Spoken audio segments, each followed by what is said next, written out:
La dépendance affective, qu'est-ce que c'est et comment le soigner? Je suis Rubina Koudadine, artiste guérisseuse et guide de l'âme. Pour ce qui est de mon travail artistique, rejoignez-moi sur Instagram plutôt. Vous tapez mon nom, vous regardez le lien ci-dessous pour me rejoindre. Alors, c'est important de le définir parce que on a tendance à banaliser ce mot dépendance affective. On a tendance à se considérer dépendant affectif ou bien à le balancer aux yeux à d'autres personnes en disant bah, de toute façon toi tu es dépendant affectivement. Or, il est tout à fait naturel de s'attacher aux gens, il est tout à fait naturel d'avoir un besoin d'amour, il est tout à fait naturel d'avoir un besoin d'attention et d'affection. Donc, dépendance affective, je le décrirais comme le besoin, il est tellement grand qu'on a du mal à fonctionner un peu, soit-il, de manière normale. Un exemple, si par exemple, quand vous êtes dans une relation, vous ne pouvez pas lâcher votre téléphone une seule seconde du matin au soir, ou bien toute la nuit, vous restez accroché avec votre téléphone, ça peut être un signe. Mais parfois, peut-être que le fait que vous êtes accroché à ce téléphone et que vous n'arrivez pas à vous en débarrasser, c'est pas forcément que vous êtes dépendant effectivement. Parfois, ça peut être juste que la relation dans laquelle vous êtes ne vous donne pas une forme de sécurité. Donc, je dis que c'est pour ça que je dis de faire attention à la définition.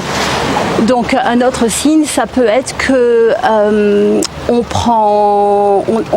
n'apprécie rien, ou on arrête de manger, ça peut arriver. Donc là, ça devient une forme de dépendance affective. Autrement, si c'est juste que on a du mal à se concentrer sur autre chose, ou bien on a du mal à prendre plaisir à d'autres choses, c'est différent parce que quand on est attaché aux gens, que ça peut être les enfants, la relation amoureuse ou autre, c'est légitime parfois d'avoir du mal à ne pas être ne pas être autour de cette personne ou de ces personnes, ou de ne pas les avoir par exemple proches de nous, que ce soit au téléphone, que ce soit de les sentir proches de nous. Donc c'est pas la même chose de ne pas pouvoir fonctionner et d'avoir une forme d'attachement. Donc ceci dit, si vous sentez que vous êtes trop dépendant effectivement de qui que ce soit, il y a trois astuces. La première astuce, c'est que vous allez noter sur un papier qu'est-ce qui vous plaît de faire qui ne dépend pas de cette autre personne. Est-ce que ça peut être le fait de cuisiner des gâteaux? Est-ce que c'est le fait d'aller faire du jogging? Quelque chose qui vous plaît de faire, de toute façon. Mais quand vous êtes en train de le faire, en fait, vous n'arrivez pas trop à décrocher. Mais c'est pas grave.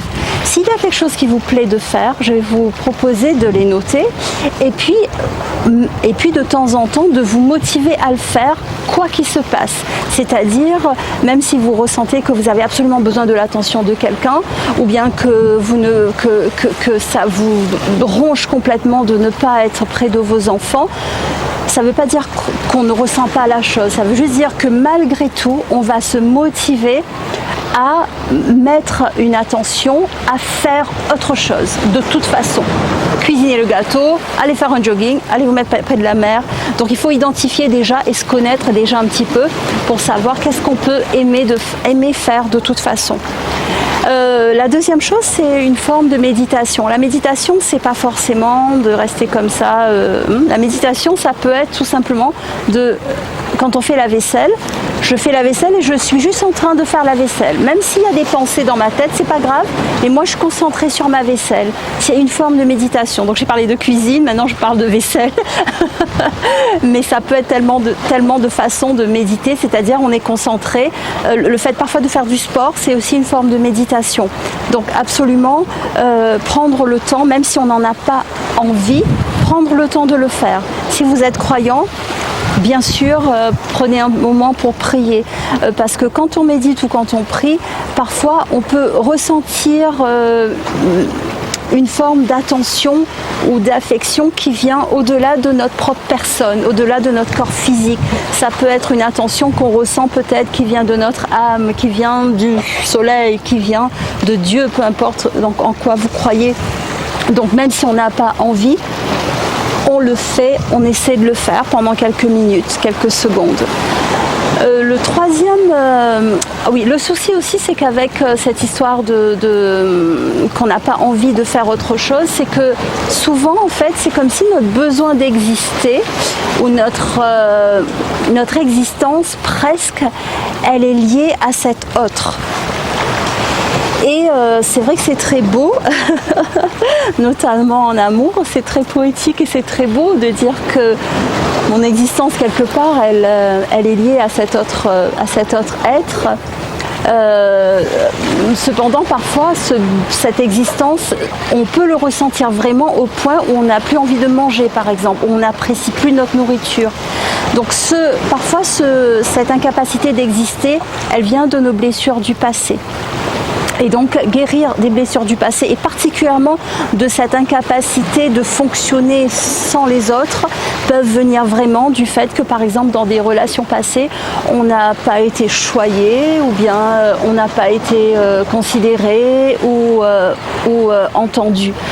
Je vais vous mettre en lien cette vidéo particulière. Il faut être un peu patient dans la vidéo parce que c'est dans une série de vidéos. Donc sur cette vidéo, regardez la première partie et puis après j'explique précisément qu'est-ce que vous pouvez faire tous les jours pour réparer certaines blessures du passé.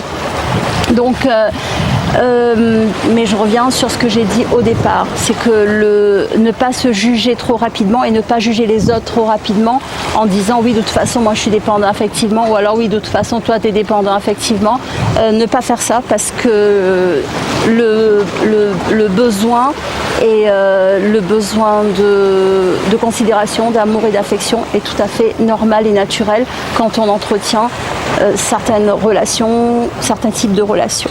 Donc laissez-moi un commentaire ci-dessous pour me dire si vous vous sentez concerné par cette thématique. Si vous avez besoin de plus de guidance, d'accompagnement, il y a le lien vers mon site.